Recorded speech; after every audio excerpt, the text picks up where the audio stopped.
What's up, everybody? Welcome to Move the Sticks. DJ and Bucky with you. Buck, what's going on, man? Man, I'm good. How are you doing? You had to anchor a lot of the coverage, a lot of talking. Yeah, you're doing the same thing, and you can do the pre-show and all that. I mean, it's a lot of talking, but it is fun, man. I do want to jump in and talk about everything we saw and heard in Indianapolis after a week at the Combine. But before we do that, I do want to get your take on the value of it still. Your thoughts on the participation level from both the player standpoint as well as from a team attendance standpoint, but just your overall takeaway where things are right now with the Combine. I think it still has great value.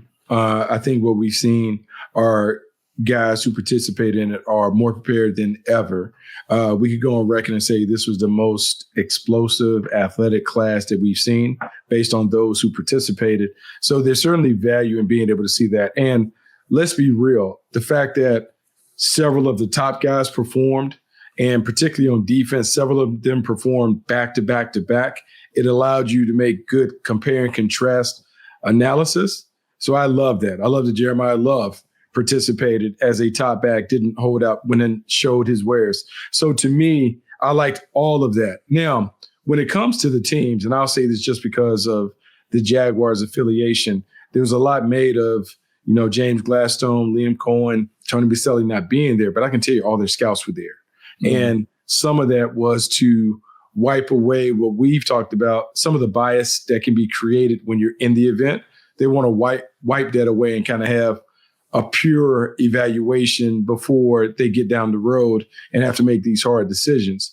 I will say, I think, and you can say this, I think it's important to be done with a lot of the film work before the Combine. Yeah. Because no matter what we say, those performances will impact the way that you view somebody in looking at the tape. Like someone who runs 4.3, when you look at the tape, you can begin to kind of create some of those things if you haven't done all the work ahead of time. So I still love the event. I still believe there's tremendous value in some of the things, but I think you always have to keep it in perspective. Yeah, I was talking to some position coaches and I raised the question, like, do you think if you guys stayed home and didn't come, that it would impact the success or failure of your draft decisions, based off your presence here? And first one had an answer was like, I don't think it would be much difference. I think, we're doing the tape. We can do Zooms. We talk to them, this, that, and the other. And then the next one I talked to said he gave me a very specific example of, working with a position group down on the field, like having a drill and having one conversation with a kid that went the wrong way. The wrong way. Mm-hmm. And he said, I was in on him. And then that one conversation, I was out on him. And he said, now look, that's 5-6 years ago. The kid's out of the league. That was mm-hmm. enough to me. And he said, and then what led that to, okay, let's do more homework. Let's spend more time. Let's talk to more people around him, this, that, and the other. And more stuff started bubbling up to the surface. So he said, look, that's a tangible example of me being there. If I'm not there, I don't have that conversation. I don't get that information. Maybe we make a bad decision. So he was saying the importance of that. And then I was talking to a buddy in the baseball world. And I said, we in NFL has like become real big in Zoom. Like after mm-hmm. COVID, getting a chance to Zoom with these kids and spend a lot of time going over tape.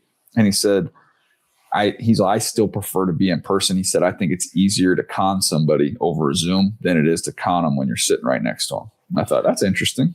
Yeah, there is that to it. And I would say this, DJ, like, I think there's something to being on the field around them and seeing how they handle the good and bad moments that occur throughout a workout. Mm-hmm. Does it take them a couple plays after they mess up in a drill to kind of snap back and get back to being who they are? Or are they very emotional and they kind of ride the roller coaster based on performance where they worry about outcomes instead of processes? I want to know all that. I want to see how they interact with their teammates. Are they selfish or can they get out of their own way and cheer for people who are competing for the same things that they're competing for? So to me, the connectivity piece is important. And given the success that we've seen in all leagues, the teams that are really connected, the success that they're having, I think now more than ever, you've talked about the love quotient, how important it is to love the game and know that the player loves the game. I believe the other part of it is the chemistry and the connectivity part of it. And the only way that you really can get that is you have to see them in an environment that puts them around other alphas and how they fit in, how they blend in, and are they someone that you believe is more about the team, or are they selfish and you don't think that they're going to fit into your environment? Yeah, I think you learned something through all those interactions. So I do think there is still value. And to your point, some of the teams that might not have their leadership there, they still have a presence there. There's still guys that they have there. They're able to gather some of that information. I was thinking about this too, like the fact that we have all these the technology and the data now. Mm-hmm. I love it. Like a great example, if you haven't had a chance, like go play around on NFL IQ. It's this new program that you have on NFL.com. It's continuing to grow and build out, but I mean, it's got everything on there from the draft, free agency. You can see like the AAVs for players on every roster, their starters. So you've got all that. Plus you have all the scores that they give them in terms of the production score, athleticism score, but like just all the data in this one spot, Buck, with the height, weight, hand, arm, wing. You can sort however you want to do it. But I was just playing around there because I love looking at the MPH. They have all this player tracking data. So watching these guys run 40s, and we're talking about 40 times, but how many times during the fall have we talked about, oh, the school said he hit this number, he hit that number. Mm-hmm. Well, now we have it. So I would love to, I watched him in the fall, and what we used to do as scouts, we would put 4.55E. So we're estimating that he was a 4.55 guy. So we're saying play speed wise to our eyes, he looks like he plays to 4.55. Well, then he goes to the combine, he runs 4.35. We're like, well, what's real and what's not? Because to my eyes, he didn't look like that. Well, now you have apples to apples. The school gave me this MPH number that they have. I can see it. They have all the tracking data, so I can see it. He was hitting this and running this number in games. And now at the combine, we have the same number. So you can see, okay, this guy's speed that we saw at the combine and going through the workout, those numbers kind of marry or match what we were told at the school, what he was doing during the regular season. Yeah, I don't want to get this wrong, but I think years ago when Van Jefferson was coming out, he was unable to work out. But the Rams were confident in the gatherings that they had from the data. The GPS, being able to check the miles per hour in game, that it allowed them to make a confident decision without seeing him run a 40 time and do those things. And as we're moving down the road with those technologies, I think it makes it a lot easier to be able to maybe ignore some of the performances that we see on the turf. Like, hey, this is a great show of athleticism, but you play either faster or slower on tape. We have it documented. To me, that's a better assessment than whatever they do in Indianapolis, even though I'm a fan of guys working out in Indy. So let me give you a quick example side by side.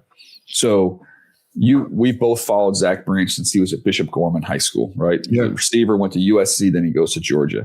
He's a good player. Someone who he had a great field workout, like watching him go through that. But we know his background. He had a track background, legit track star. So he goes out there, and 40-wise, Branch ran a 4.35. Okay. Yeah. Well, Omar Cooper ran a 4.42. Omar Cooper hit 22.78 MPH. Branch hit 22.75. So, okay, well, I'm like, when I think of Branch, it's like, this is dynamic, electric, explosive. And I think of Cooper, strong, tough, sturdy. I'm like, holy crap, he actually ran a faster MPH than Zach Branch did. Like, it's little nuggets like that where you're like, oh, I feel very confident and secure having Omar Cooper where I have him. He legit has a whole complete skill set.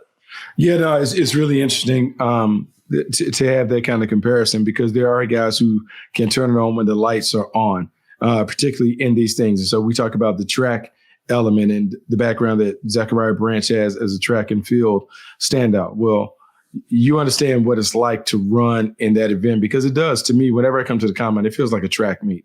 Yeah. Like my mindset shifts into track mode more so than football mode.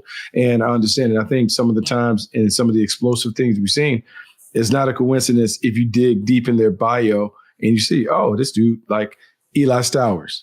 Yeah. And he was a state champion high jump. Yeah, that's what he does. So he should jump high and do those things. So it's not a surprise, but I do love the different levels that we're able to use to confirm speed, explosiveness, things that we used to have to just estimate on tape.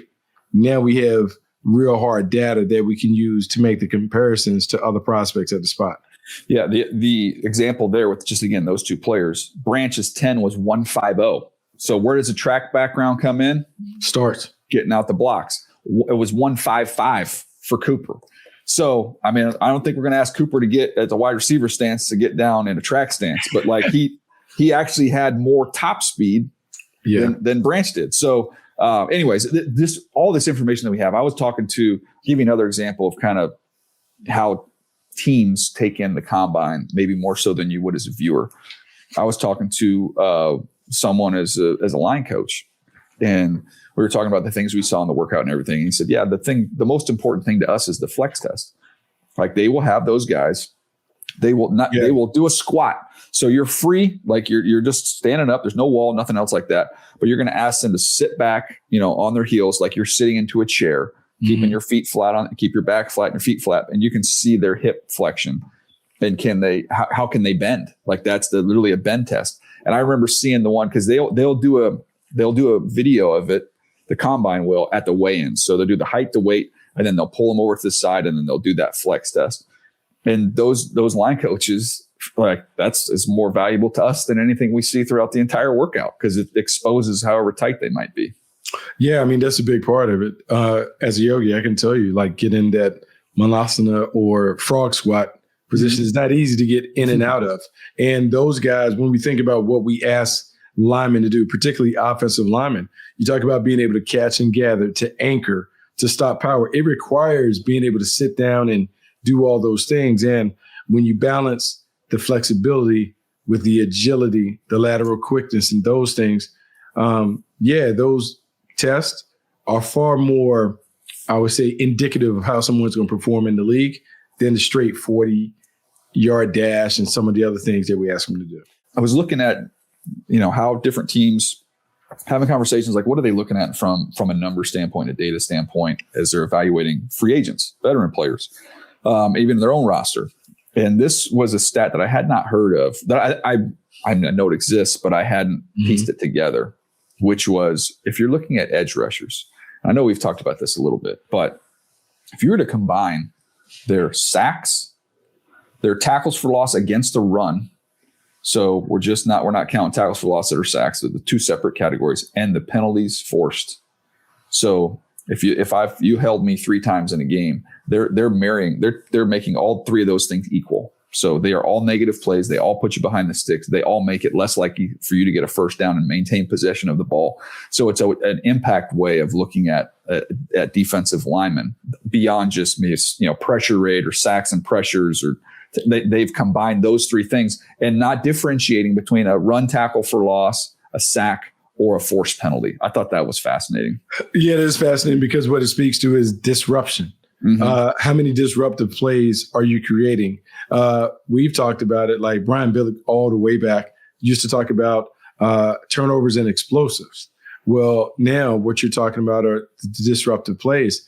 There are offenses that really study negative plays and the long-term effects that it has on your ability to score. Like if you have a negative play early in the drive, the odds go down about your ability to put ball in the paint. So if I have a defensive lineman that specializes in creating what I would say those non-premium splash plays, the ones that we necessarily can't document, man, that's what we want. And we've also gotten to the point where people often with pass rushers talk so much about sacks. We've now fallen in love with pressure rate. How many times are guys getting into the paint where they can impact and alter what the quarterback is able to do? The more we have information, I know it's always this debate. People talk about analytics or whatever, but analytics are used for so many different things. The more data we have, the better we should be when it comes to evaluation because we have more things to consider before we make the pick. Yeah, and then again, last thing, and then we'll take a break. But I was talking to someone about Bain. We're talking about Bain, and we get into the arm length thing. And he was like, what's funny about him? Because he's 270 pounds or whatever he is. He's thick, sturdy guy. And he, because of all the, what do they call it, telemetry or whatever, the program that they have where they can get all the GPS information and speed information off of video. And they have the program that spits that out. And then they put everybody into percentiles. And they said that his get off is like in the 90 whatever percentile. It's way up there. So he's not just a power player. Like he knows how to get off the ball for a guy who's a thick, sturdy dude. So again, all this information, we don't necessarily have access to all of it in where we are, but it informs a lot of this stuff. And I think some of it goes to like the Jags not coming. They've got its treasure trove of testing information, as do most of these teams. I mean, look, you get everything. I mean, I heard you talk about, it was at dinner where you talked about like being a guy who used to have to reserve the seats for the weigh-ins, like height, weight, or whatever. Even back then, DJ, 2 hours later, they would circulate the height and weight so we would get all the information.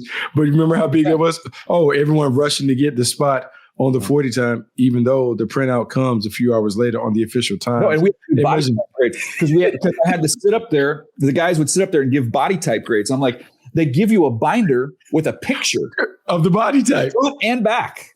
Anyways, and they video every workout now. So some of the things that we've done for years, like there's a way to be more efficient and effective with your time, as opposed to doing some of the old school methods that we used to utilize. All right, Buck. Let's run through a couple of these here. Let's start, quarterback wise. Is there someone coming through the quarterback workout that caught your eye or you thought helped themselves? So everyone's going to talk about Taylor Green and the time and those things. And like, look, it is phenomenal. 4.37, 43 inch vertical, 11.2 broad jump, most explosive quarterback prospect in this group, but he's a developmental player. So will he play another position potentially? He's been adamant about that. But I don't want to talk about that because like you had a chance to see Ty Simpson up close and personal. And it's really interesting to hear the different takes on Ty Simpson now coming out.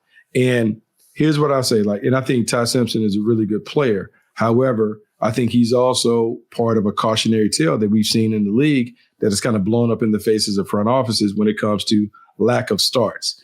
And we talk about outliers. And so you have a size thing where you're not all the way sure. People talked about he gained 15 pounds to pump up to 210. Mm-hmm. To me, that's a problem.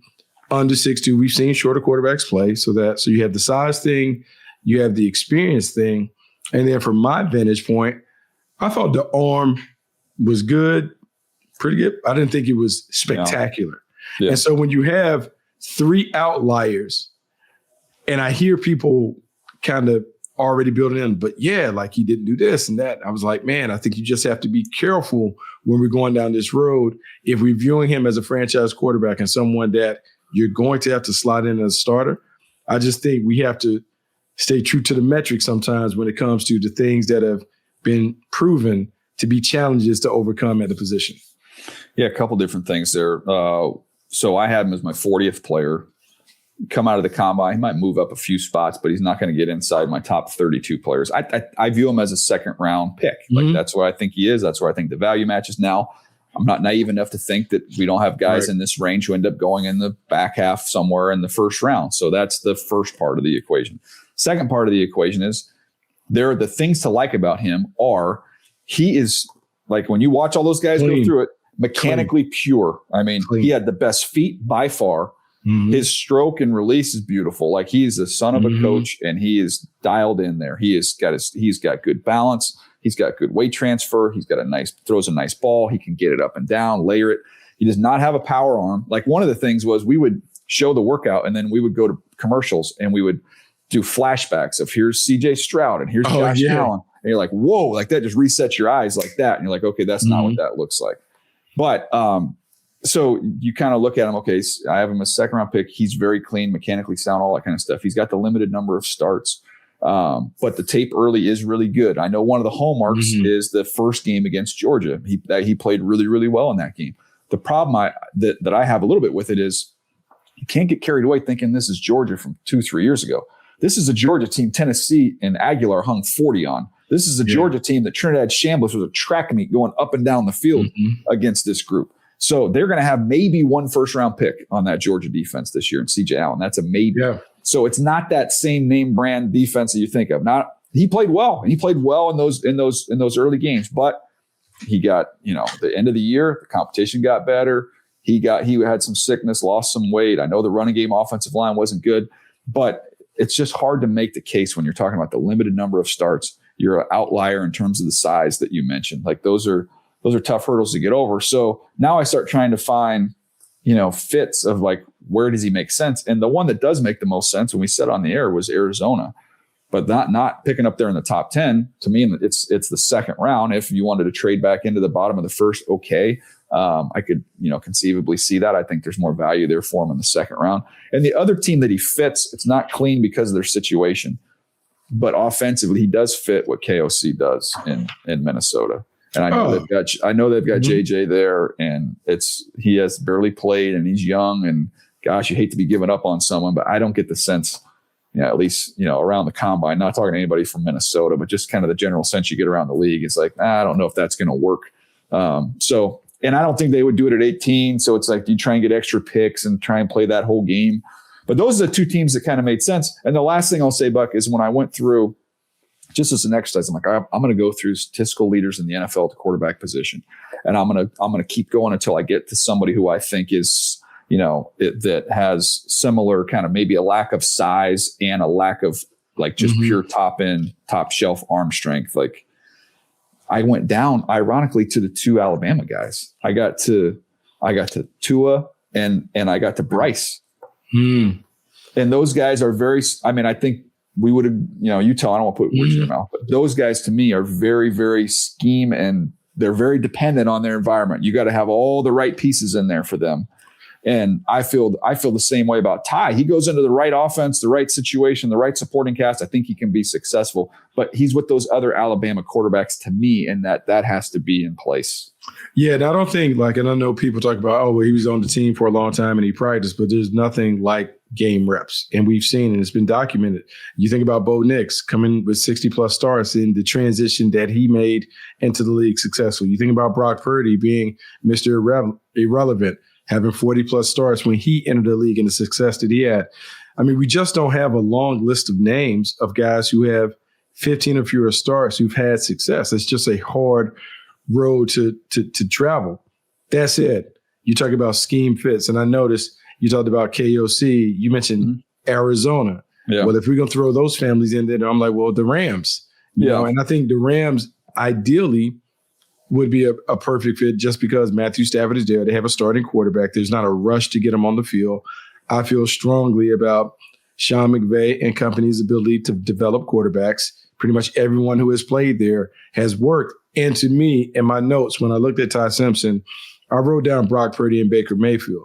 We saw what that offense looked like with Baker Mayfield when he had to jump in for the Rams. And even though the arm talent isn't the same, it does give you a vision for how Sean McVay would utilize him and those things. That said, I'm not talking about the first pick that the Rams are talking about. I'm talking about the bottom of the second round, bottom of the first round, where you're like, okay, here's the perfect spot because this is closer to where the value matches the projection.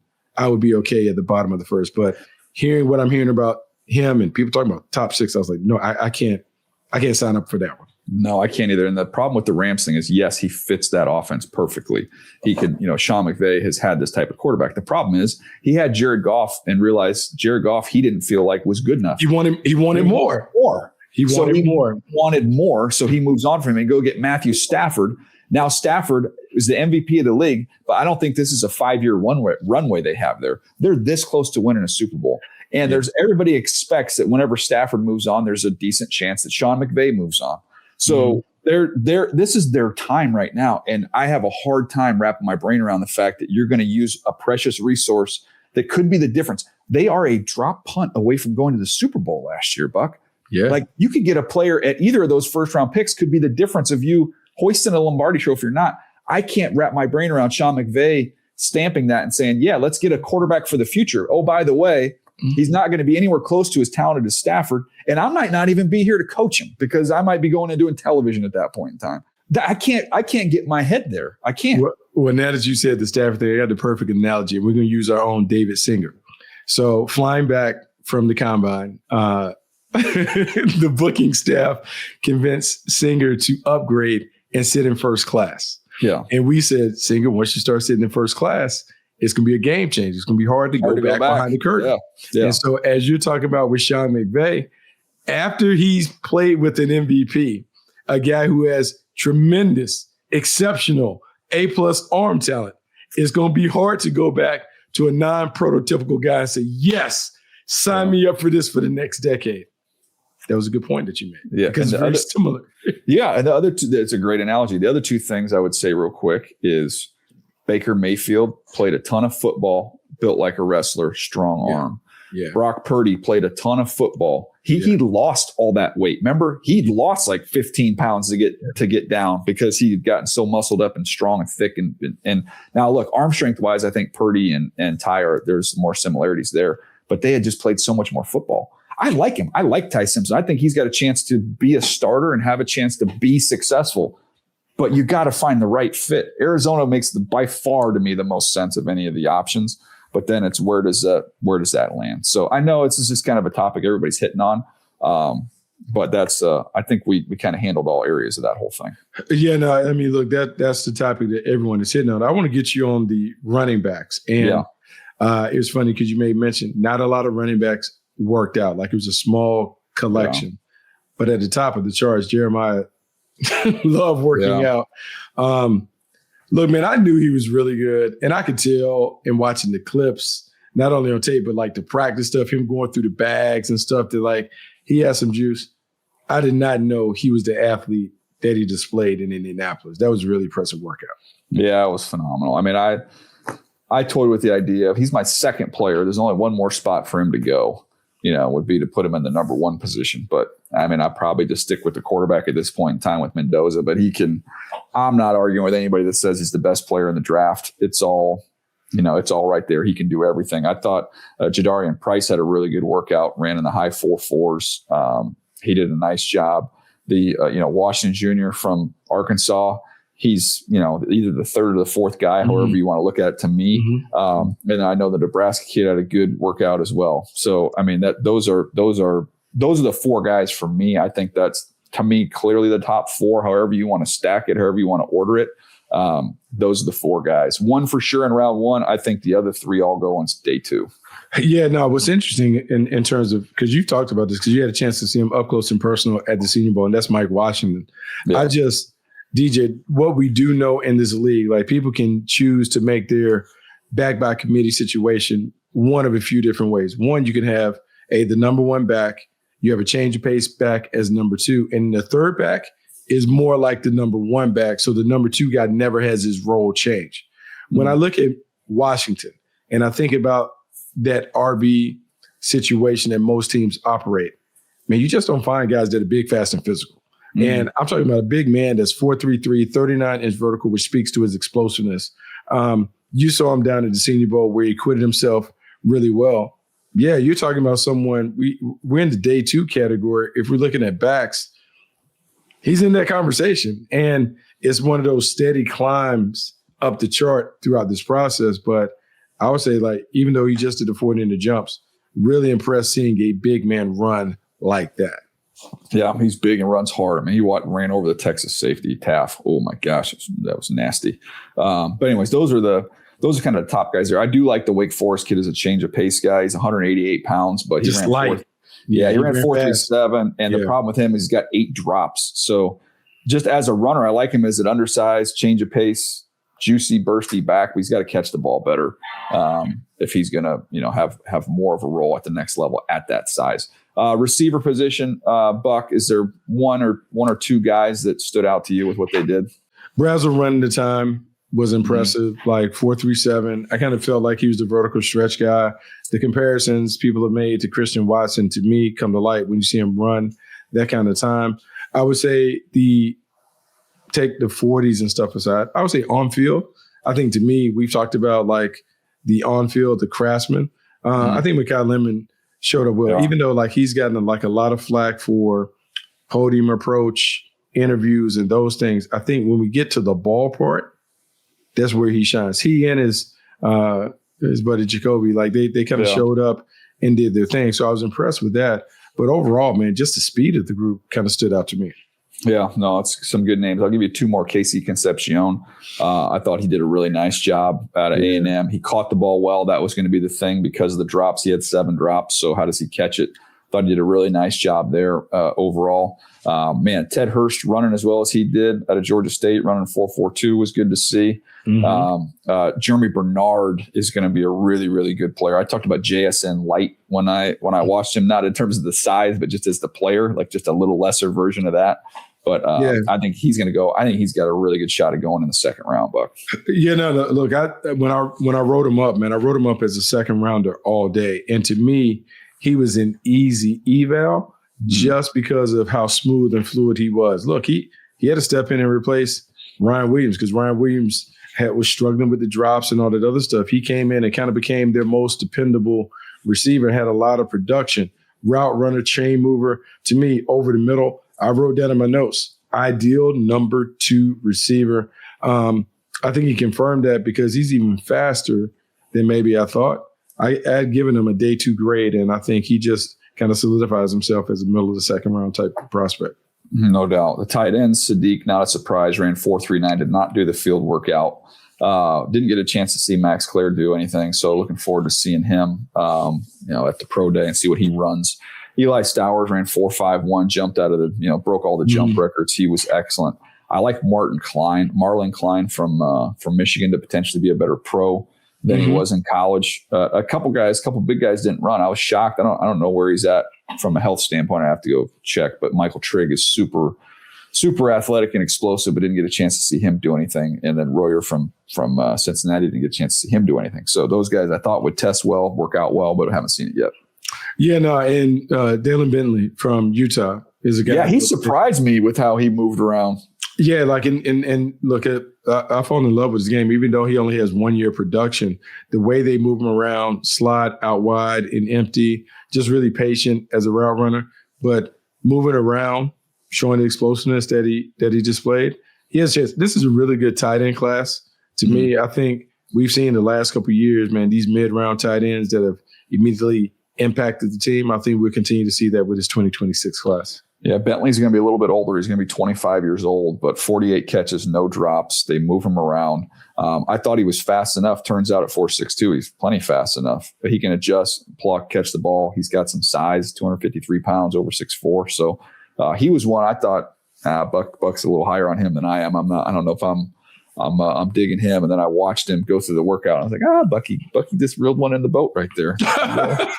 Got one on that one. So I got to do a little more work on him. But he looked good. And then let's just finish up the offense, Buck, and we'll save the defense for the next podcast later in the week. So if we're just looking at those offensive linemen, you kind of clump them up together. But what did you see? Well, one, man, just the way these guys move, DJ, like it's crazy, right? We talked about the tackles and how they move, and I thought the differentiation between the right tackles and the left tackles and how they flowed. I can go anywhere in there. I think, and looking at Lemieux, I knew he was going to test like that. Caleb Lemieux, I knew he was going to test and do that. His buddy, Spencer Fano, like testing like that. Both of those guys, I kind of expected what I saw. I would just say Blake Miller, Monroe Freeling, all those guys, like everybody can't go in the first round, but man, the top 50. Top 50 DJ features a lot of guys that, man, you're going to pick and you can drop them right into the starting lineup and have a lot of success on that front line. So I have 7 tackles I think could go in the first round. And then after that, I think there's a drop off. I think you might not see anybody. You might see a full round gap after those 7. So whatever happens when we have that clump, Buck, whenever they run, they all go. Yeah, whenever they all the run go. happens. Yeah, if you don't get one of the 7, you're not getting somebody that you feel great about coming in and starting year one. Then you're getting into more of the project guys, and that's more the third round where those guys typically go. But so when whenever we do the next mock draft, I'm looking at going, okay, Maui Noah's going.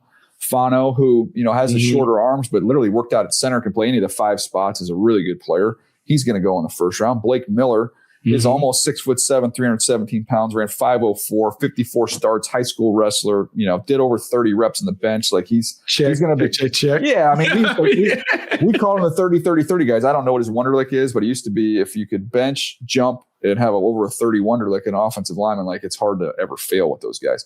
Monroe Freeling hadn't played a lot. He is just kind of a 1-year guy. There's not a lot of snaps, but he's 6'7" and change, 315 pounds, ran 4.93. he can really, really move. He can bend. The yoga instructor, I think, helps with that. But he's probably going to go in the first half of the first round.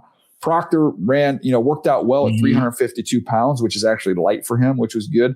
Lomu's going from Utah, who you referenced. And then, that's the 6 of them. So then to me, it's Iannaccio from ASU is next in that mix. He's my 34th guy. He's the 7th tackle. But if you have a need at the tackle position, well, guess what? They don't get to free agency because those guys never get you're not getting one that you're going to love there.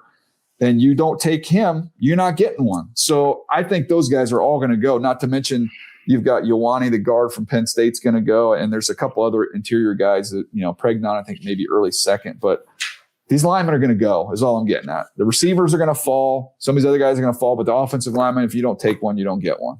Yeah, supply and demand. And that is going to be really apparent when it comes to the front line. And early in the mock drafting phase, we always tend to put the wide receivers up there at the bottom of the first round, anticipating a run. You're right. There can be more of the bigs that go because the supply and demand of the bigs, there is a tremendous drop-off after you get to number 7. And if you don't get it early, you ain't going to be around late when you come back around. No. Now, I love the interior day 2 group. You want an interior lineman? I think free agency has a better group of interior guys than tackles this year because you can get those in free agency. The tackles don't ever get to the market. Well, that's in this draft class, I thought the combine kind of did show there's some guys here. When you look at, I talked about Ioane from Penn State. Basantis is a day 2 guy. Basantis is nice. He's got those short little arms, but he has got incredible feet. He's got incredible power, 315 pounds. Rutledge from Georgia Tech is going to go on day 2. Dunker from Iowa is going to go on day 2. Pregnon, again, these guys are all going in there. Logan Jones, the center from Iowa, had a phenomenal workout. Yeah. Hecht is maybe 3/4, but that's a lot of guys, for the interior. Yeah, a lot of guys. I'm even curious about Basantis' teammate Reed Allen, just because he's so big and moves people off the ball. Well, Zune's another one. Who can play center. You just have so many guys that can play. And I know people will talk about maybe the lack of pizzazz in this class, but this is a meat and potatoes draft to me. This is one where you can find the solid players, the key role players that you need to have on a championship caliber squad. Yeah, it's a good group there, man. Well, this was fun kind of rolling through these offensive guys, and we'll save the defense for next time. But fun week at the Combine, man. Great job by you. It's great to catch up with you. Great to see everybody out there. And now we get free agency coming, and things will all get shaken up here. Looking forward to it. Should be a lot of fun. I can't wait. No question. All right, let's get some sleep. That's going to do it for us. We'll see you next time right here on Move the Sticks.